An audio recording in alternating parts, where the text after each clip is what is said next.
And as we've been doing this year, every now and then we bring a COVID survivor to share their stories with us so that we are inspired and also warned that COVID is real. And today I have Sandra Bruce here with me. She's going to talk to us a bit about herself and what happened to her. And of course, we are all so thankful that she's gone on to survive and is courageous enough to share her journey with us. If you have any questions, let us know with the hashtag Breakfast Daily. And the WhatsApp line is 0550-585832. If you're outside Ghana and you would like to contribute to the conversation, please use the hashtag Breakfast Daily as well as the country code +233. Good morning, Sandra. Hi, Jafar. How are you? I'm good, thank you. How are you? Tell us a bit about yourself before we even get to the COVID business. Oh, that question, I never know how to answer it. My name is Sandria, actually. Sandria. Dria, yes. My friends call me Dria or Mannye Nukpa. Okay. On social media, I'm known as Mannye Nukpa. Okay. I'm a communication specialist. I'm a mother of 2. Wow. What else is there to say? What do you do for fun?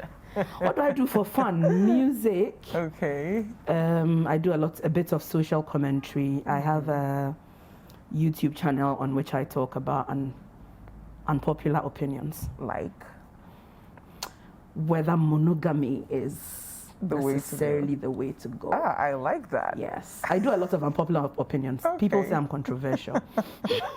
How was 2020 like for you?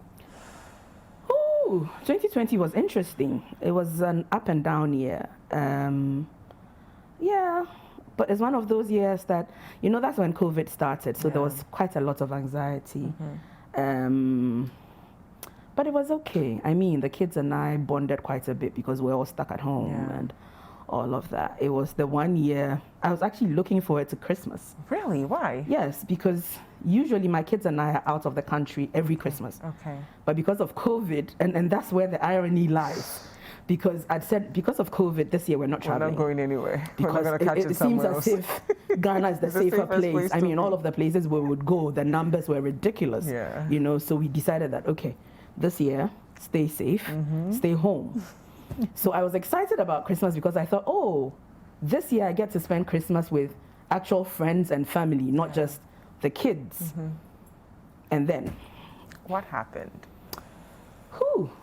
Okay, so throughout the year I'd been safe. Look, I'd been careful. I'd fought with people who weren't wearing masks.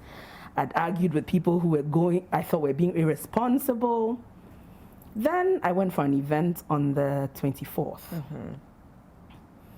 And at the event, look, I say to people all the time, we need to take responsibility for this thing. Like every human being. At the event, I took off my mask. So actually yesterday somebody asked me, so wherever you went, weren't you wearing a mask? It's like everybody else, the mask has become like the, like the ticket or the stamp at the nightclub. Yeah. You show it at the entrance and you enter and you're done, right? Okay. So at the event, my mask was off to have drinks, to eat, to sing, to dance.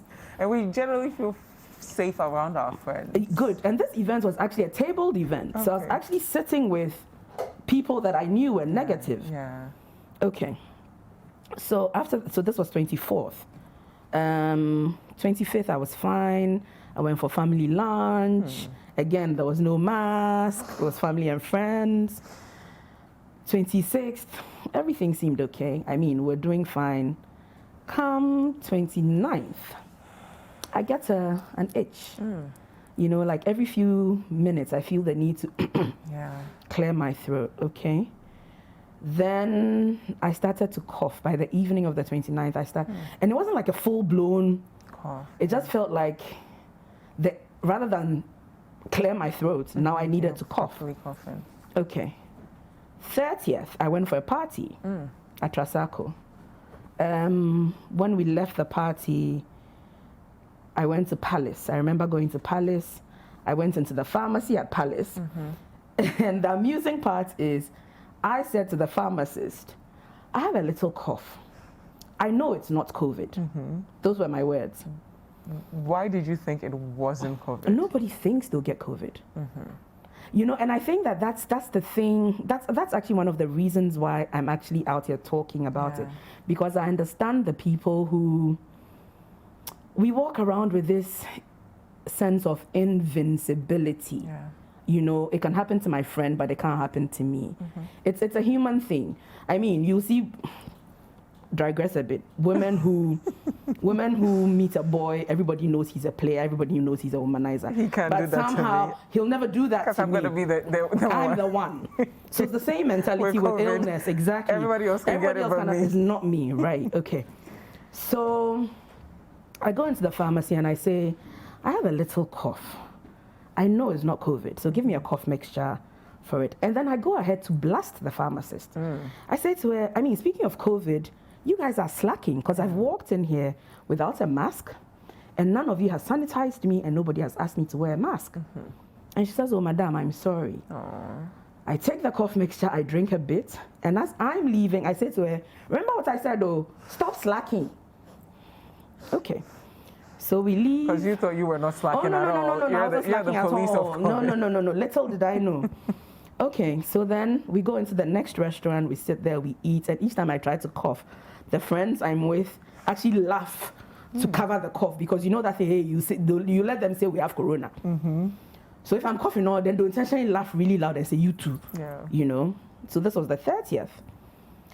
Come 31st, this friend of mine calls me, and as we're speaking, I cough. I'm coughing, and she says, Drea, why are you coughing? And I said, Charlie, I've been coughing since like the 29th. And she says, well, that event that you went to on the 24th, I know 5 people who have tested positive from there. Wow. So if you're coughing, I suggest you get tested. I'm like, oops. Okay. Now, at this point, I mean, from the 25th, I'd had this acquaintance who had been staying with me. And she's one of the organizers of that event. Okay. So in my mind, she had come and given me COVID. So I was livid. Not even at her, but more at myself. Because I thought, look, all year, I've stayed safe. This friend says, oh, I just want to come and spend the holidays with you and your family. You open your door, see what you've done. Some way, somehow, it still wasn't clicking that I'd gone to pick this thing myself. Okay. So 31st, I call someone from Noguchi. He comes. He takes the sample. He goes. First, I call him and he says, oh, your test, you have a weird curve. What does that mean? And so my boss says we should run it again.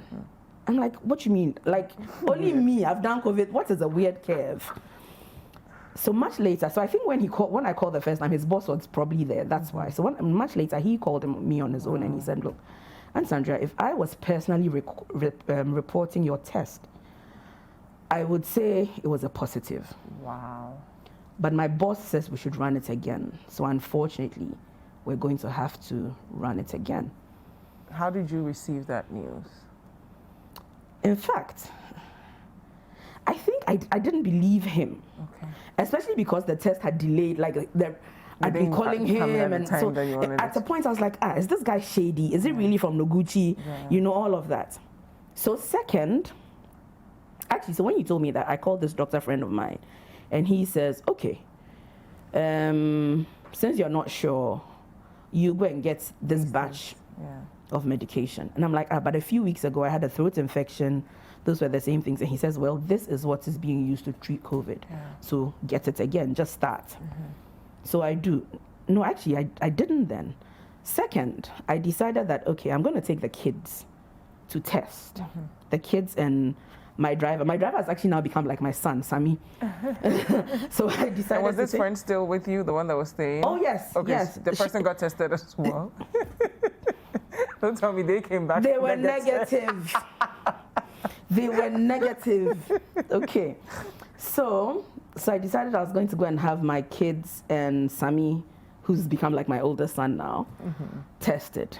So we go to East Legon. There's a testing place in East Legon. And whilst you're there, I'm like, you know what? Let me just test again. Just to be sure. Just to be sure. So we ran the test for all 4 of us. By 4 p.m., Sammy's test results have come into my email. Wow. and he's a negative. Nice. So as soon as I saw his, I was like, Then the rest of us are going to be fine. positive. No, that wasn't my thinking. I said, if we're all negative, all will come together. So as his has come separately, the three of us must be positive. Wow. So I was apprehensive, I was anxious. About 2 a.m., I get the first notification, email, and it's my son, my 11-year-old son. It's a positive. Then mine comes next. It's a positive. I don't even think I opened my daughter's because I kind of knew that if her brother and I were positive, there was no way that she was not. So immediately, 2 a.m., I called my doctor friend, and I'm like, Charlie. And he says, okay, I told you to get these medicines, have you? And I said, okay, so in the morning I will. I said about the kids, he said, oh, do they have any symptoms? I said, no, they don't. He said, okay, leave them. Just get the vitamin C and the zinc for them. Okay, so morning I do that. So third, all is well until third evening. The evening of the third, I start to feel a bit breathless. So I go to Nyaho. This is around 11. I go AM or PM? PM. Wow. So I get up and I drive to Nyaho myself and say to them, look, I've tested positive. I'm feeling breathless. They do a CT scan. They say, oh, there's nothing abnormal to report. Everything seems fine. She gives me something to manage because I'm asthmatic as well. Wow. Okay. So everything seems fine. She gives me something to manage the asthma, and I go back home. Fourth, my daughter gets a temperature. So I'm like, okay, you guys are positive as well. So you know what? Even though Dr. B says you'll be fine, I'm going to take you guys to Nyaho anyway. How did you handle that conversation with them, letting them know that they were positive? That they were positive? Yeah. Okay, so my children and I are we're a weird family in the sense that I don't speak to them like children. We're friends, So I was like, okay, people, it has happened though. They're like, what? I'm like, yeah, we're all positive. So we're going to have to isolate. Sammy is going to have to stay downstairs all the time. We're going to keep the upstairs, and we're going to eat in our rooms. And basically prior to that, like last year, we had talked about it consistently. So they knew what the situation was. And my kids, even though they're 10 and 11, are way above in mind. Okay, so they didn't panic? They were no, not at all. Not at all. They didn't panic. Not at all. Okay. So fourth, I take them to Nyaho. Somehow, as we're sitting waiting for them to go into their consultation, I start to feel very bad. Wow. Like I feel a need to lay down. I start to sweat. I feel so bad. I actually call one of the nurses, and they arrange for like a detainment bedroom type of thing for me to lay down. Wow. So in actual fact, my kids went into consultation by themselves. Wow. Yes. A few hours later, they come back. They say, the doctor says children's immune system, they'll fight it. Fine. So they'll be fine. I think he gave a cough mixture for my son because he's asthmatic and he had started coughing. So yeah, then Nyaho said, if you're feeling better and your saturation is good, you all can go home. So they'd let me go. Middle of the night of the 4th into the 5th. I don't know, people have asked me, and I don't know how else to describe it except to say, I knew I was dying. I felt I was dying. It wasn't giddy giddy, I'm gasping, I can't breathe. But it was I was tired, my body hurt, I hurt in all sorts of places, batting my eye, I hurt, I couldn't move, I couldn't breathe. But it just felt like, okay, if I keep lying here, I'm slipping away and I'll be gone. It wasn't, hey, it was I'm just going. What was going through your mind? I'm dying. I don't want to die. Yeah. So I text my friend Jessica and I say, help, ambulance. Wow. That's all I send, help, ambulance. A few minutes later, she texts me, actually no, maybe about 45 to an hour. She texts me back to say, we've got the ambulance. JJ and I are on our way. Wow. And I said, don't come. I actually texted. What time was this? This was around 10 a.m., Wow. I think. About 10 a.m. I actually say, don't come. It's not safe. And she says, we don't care. We're masking up and we're coming. So I'd like to thank Jessica and JJ, like the two of you, if Charlie. And how important is it for our friends to show up for us? Absolutely. If you happen to be that friend that someone calls, yes, to take it seriously. Seriously. And I think, so I think that for Jessica, she had known I was ill, so I think help ambulance is not long talk. When a person sends you 2 words, that it's not time to kid about. Okay, so yeah, fast forward, they come, it takes the ambulance a while to get there. And all this while, I'm just laying there. My kids are hugging me, because at this point, we know that all three of us are. So yeah, we can, So my daughter is on me crying, and I'm telling her, I'll be fine, don't worry. I'll be fine. We're giving each other tight hugs. My son is, and that's how he is. He can't handle negative emotion, so he's in hiding completely, avoiding all of the situation. The ambulance comes, find out they can't bring a stretcher upstairs. Wow. So I have to crawl down the stairs. I'd like to say that they didn't have oxygen in the ambulance. They used my personal thermometer gun. The ambulance, I've been saying, I was telling you earlier, I felt like it was just transport. Is this one of the old ambulances? No, please. Wow. No, it was one of the new ones. The new ones? One of the new ones. Wow. Yes. They used my own thermometer gun. Yeah. So I said, well, Nyaho is my hospital. Yeah. So let's go to Nyaho. And this is because I have a personal friend who works there. And she had been saying, so she had been calling Nyaho that the ambulance drives us to Nyaho. And Nyaho says, no, we can't take her.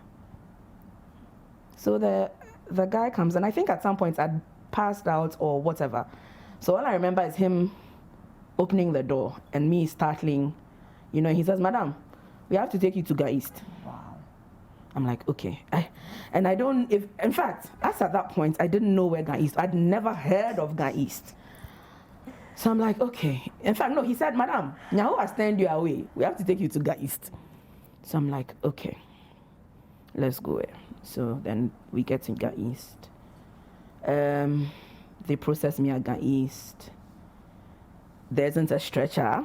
Well, maybe I wasn't that critically ill, because I remember that I had to walk a few steps into the wheelchair. Then they took me to a ward. So you couldn't walk? No. No, I couldn't walk. They took me to the ward. I went to lay down. They started treatment. First day felt like, okay, everything is going to be fine. Day 2 seemed okay. I mean, day 1 I wasn't on oxygen. Day 2 I wasn't on oxygen. But the night of day 2 into day 3, one of the days, early days, it felt like, how do I describe it? Okay. As I was laying down, it was uncomfortable to breathe, So sitting up, I could breathe better sitting up. But as you're laying down, it feels like there's someone sitting on my chest, holding my throat. So basically, all of the airways for air to go in, blocked. But if I sit up, then there's a little relief. So that night, I basically propped myself up to sleep. When the doctors came at their 6 a.m. rounds, I mentioned this to them. The doctor listens to my chest with a stethoscope, and she said, there's fluid in her lungs. What does that mean? What does that mean? It means you have full-blown pneumonia. Wow. My immediate reaction, and I remember that so well, was I said to her, please don't let me die. I have 2 children. Please don't let me die. And then I started to cry. they left. They went to do all of their rounds, and then she came back by herself. And look, I'm grateful to her. Unfortunately, I can't get her name right. Her name is Dr. Dawood or Dowd or something like that. Young female doctor at Ghanaian East. She came back to me and by herself. And she said to me, you know, when we came earlier, you said something. And I need you to know that it's not up to me. It's actually up to you. So I need you to promise me that you will fight this as hard as we fight it. And that's the only way we can win this battle. I'm grateful to her because I think part of survival, a great part of survival is mental. Mind, yeah. It's mental, and I've been saying, look, surviving COVID is mental, it's faith, and it's the doctors. Yeah. It's in your head, it's what you believe in, and it's in the doctors. If at any point you slightly give in to, because it affects your mind, you forget that you know how to breathe, you know? So yeah, so then, I mean, all of that day passed. I felt like, they said there's fluid in my lungs. Nobody's doing anything. Yeah. Come evening, my favorite nurse of all time. So we're looking at a video of you here. Yes. It looks like you were trying to breathe through. Yes, the oxygen mask. There's a lot of disorientation. Wow. I can hardly breathe by this time. This is, yeah. So initially, I was actually doing COVID day one. This was before the drama hit. You were documenting. I was documenting. Yes, I was documenting my experience. After this, there's no more documentation of me because you've reached. Because yes, so I keep telling people. So you see these videos, and I need people to know that these were not my worst days. Wow. My worst days, I couldn't document. And this looks like your worst day. Yes, yes. My worst days, I could not document. So people need to know that, yes, I documented a few, but if these look horrific to you, there were worse days. Wow. Yes, so yes. What ended up happening? I mean, there was a day. Okay, so then my son, my 11-year-old son, one of the days I got called that he's throwing up, his stomach, he's passed out. So I'm like, okay, bring him here. They tried to take him to Nyaho. Nyaho's full. I begged the doctors, bring him here. So they managed to bring him. They put him in a bed across from me.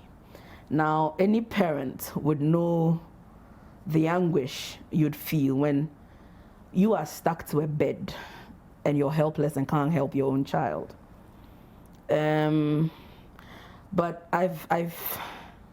I'm glad that happened. Why? Because I think 2 days after he had been there, he had started getting better.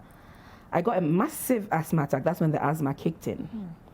So from 5 p.m. to 11:48 p.m., they had to nebulize me, and somehow they couldn't get the nebulizer to work.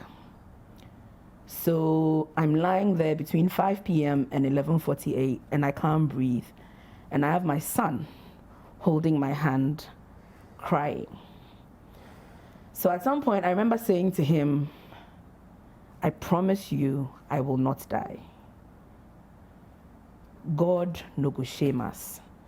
I promise you, I will not die. Please stop crying. I need your energy. Jomo, stop crying. So I feel like it had to happen because that night I probably would have given up. Yeah. If I continue to say, God must have sent him there because he knew that I couldn't look at my son and give up. I couldn't. Because he was standing there and he was legit. And you know, my son tries to act tough. He's a sensitive boy.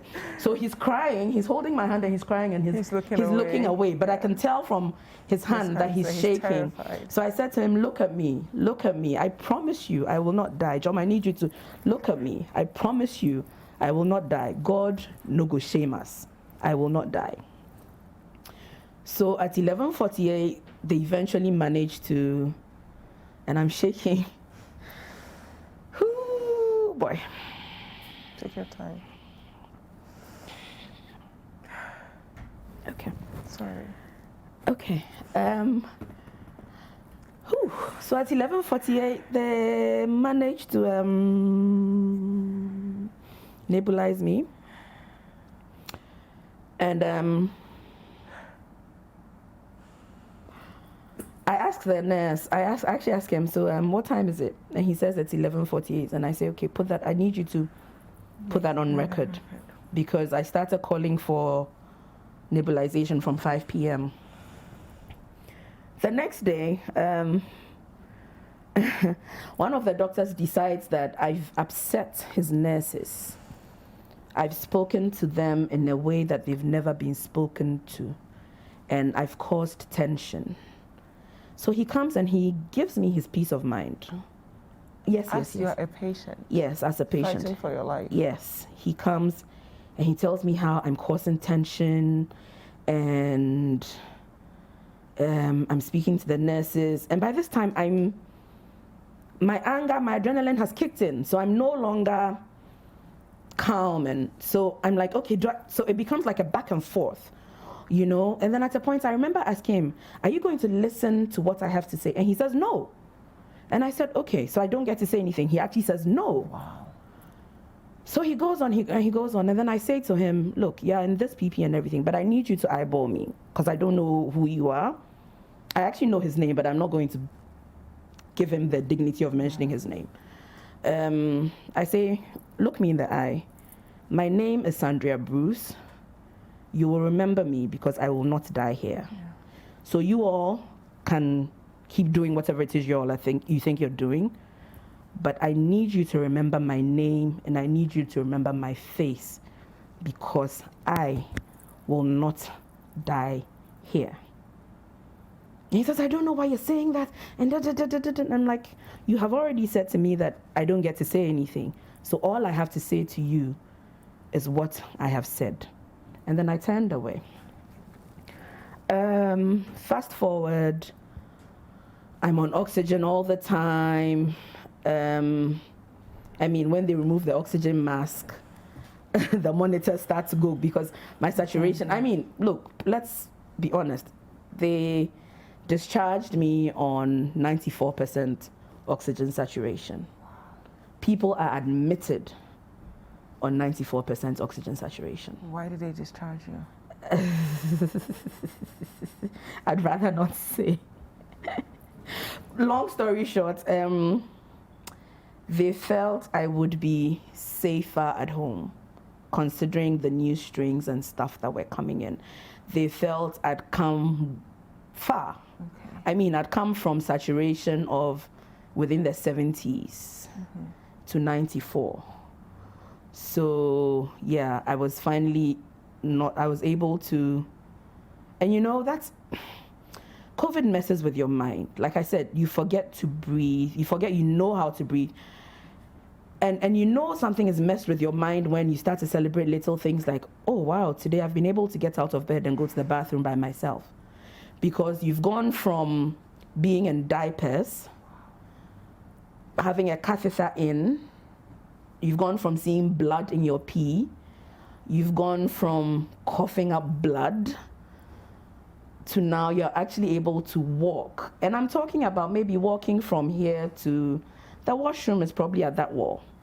And you're actually grateful, like, oh yay, today I've walked. Well, Sandra, where did you get the mental strength? Because a lot of people are watching, and some of them would not even have been able to get to the point where you got to. Okay, so this is where I say thank you to people. My friend Caroline was one of my biggest motivators. She would send me daily videos telling me how I'm one of the strongest people she knows. If there's anybody who can beat this, it's me. My friend Jessica would send me texts like, if you die, who's going to tell me as it is? Please don't die.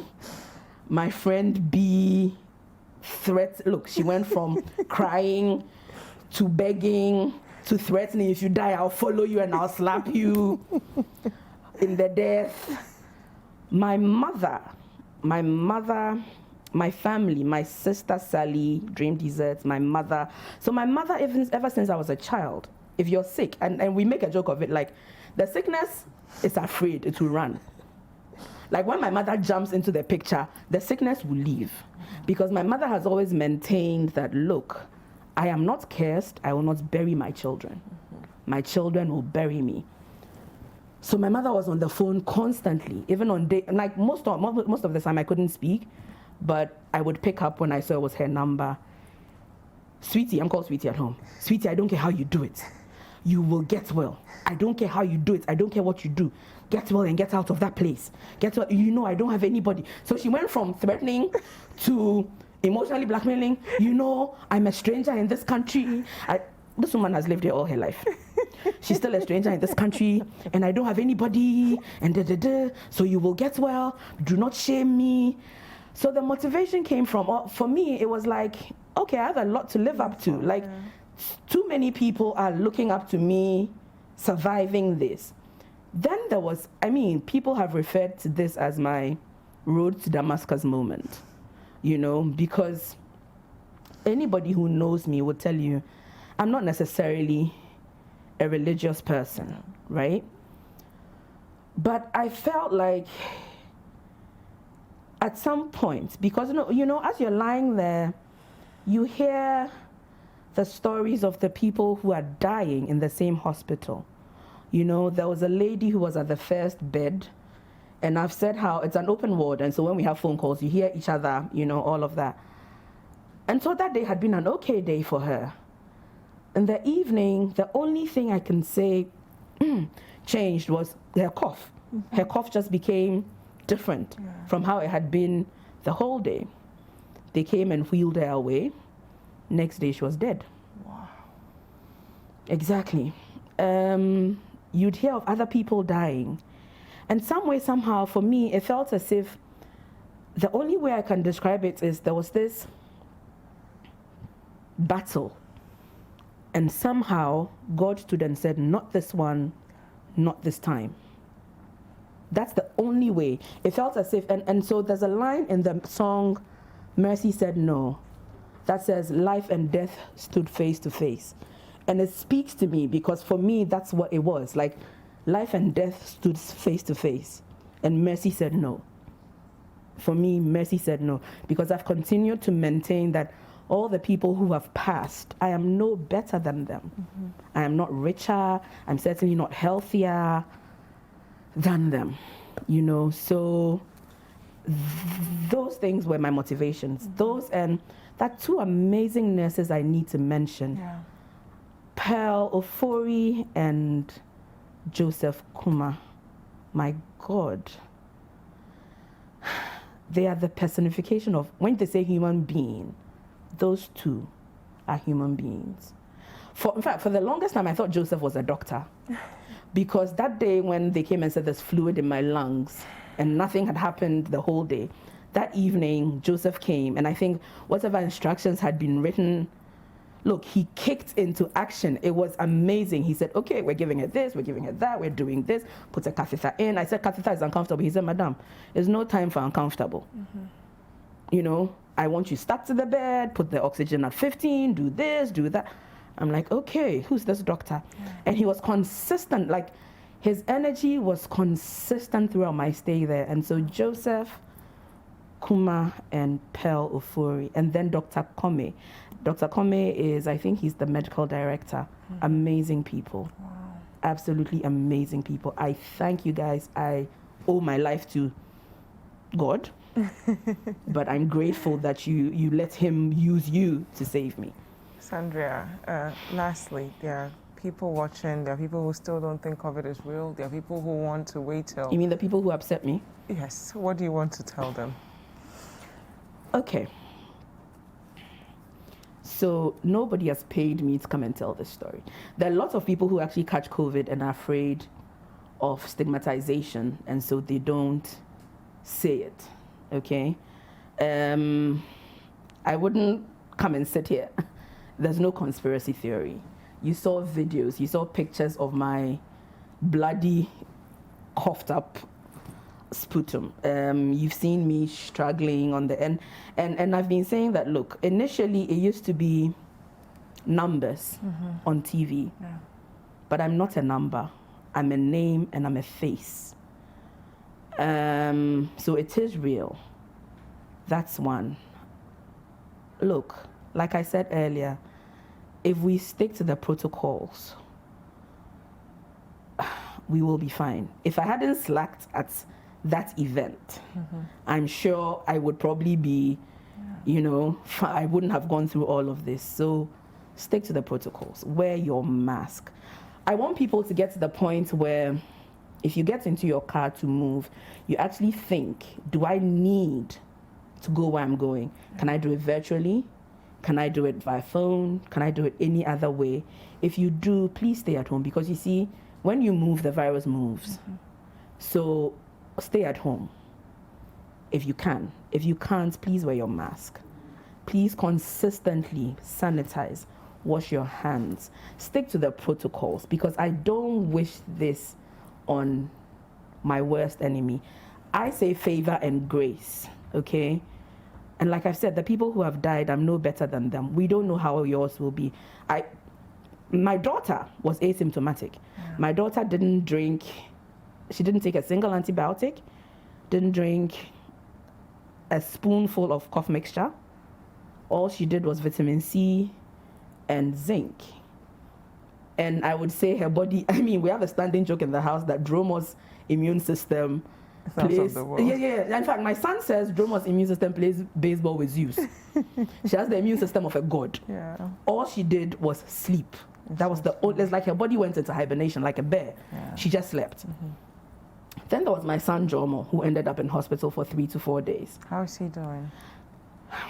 He's, like I said, he acts tough, but I know he's a bit traumatized. And that's the thing about COVID. Like the post has all sorts of, coming here was tough for me because I'm dealing with anxiety consistently, like, oh gosh, I'm going amongst people. Can I get reinfected? That type of thing. So I'll be very honest with you. At about 2 a.m. today, then I've got sleeping disorder. You can't sleep. Yes, I'm getting nightmares. I'm still hearing hospital monitors in my room. So about 2 a.m. today when I woke up, I very nearly texted your producer to cancel. Because I thought, okay, you're going to city. How many people might be there? How many people will you come into contact with? Like, I've legit gotten to that point where I actually calculate my movement. So yeah, to people who are out there thinking, trust me, as you can see, I'm breathless. Yeah. I've come from being a kickboxer to I walk 3 steps and I can't breathe. And for the health workers who may be tempted to behave like that terrible doctor, how important is it for them to always try and be that glimmer of hope for the patient? I think people are just people, and you're a doctor. That's your job. You're supposed to give respite to the ill. So what can I say to you, really? If you're just going to be a word I can't use on TV, then that's on you. Then that's totally on you. Thank you so much for being with us, Sandria. It takes a lot of courage to not only go on to survive, but to want to share your story with other people. And we're so thankful. I'm grateful that you had me. Because for me, I'm hoping that someone, and yesterday I was saying to a friend of mine that in all of this, because somebody asked us, but why are you putting your face out there? And I said, look, if at least one person listens to my story and starts to adhere to the protocols, I feel like my purpose is done. Thank you. So we have some messages briefly. Hajia Dela says, COVID gave me the scare of my life when I also tested positive and showing all the symptoms, but God has been good. I'm responding to treatment. We shall overcome. Don't go anywhere, guys. Breakfast Daily will be right back.